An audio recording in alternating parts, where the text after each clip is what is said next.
Hello everybody, welcome back. Today as well we have got you another video. In this video I'll show you how you can gift and ascend Axies on mobile phone. But before that, please do make sure to like our video, subscribe our channel, and yes, without any further delay, let's get started.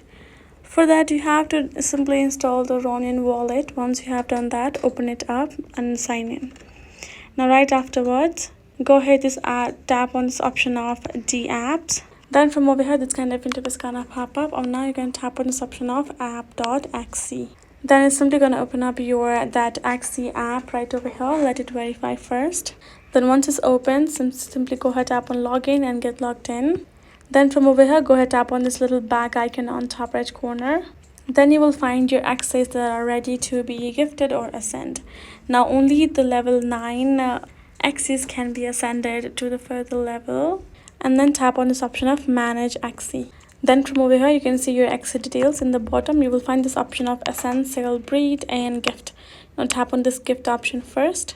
And then from over here, go ahead, enter the address of your receiver. Once you have added that, tap on this gift option and you will be done. You will be able to send them the gift. Now go ahead, cross this out and go back and tap on this option of ascend. Then you can see for you to ascend to the level 10, it will charge you some fee. You have to tap on ascend Axie again if you confirm that. So now this interface gonna pop right afterward. You can see contract interaction. Go and check out the details accordingly and transaction fee as well. Then tap on confirm in the bottom right. And there you go. Your transaction has been completed. Now your Axie will simply be ascended to the level 10. You can go ahead, go back to your Axies listing and check it out whether it has or not. It will simply show you the level 10 in the bottom. So that's how you can do it. Hope this video was helpful to y'all. Thank you so much for watching, and I'll see you guys in our next video.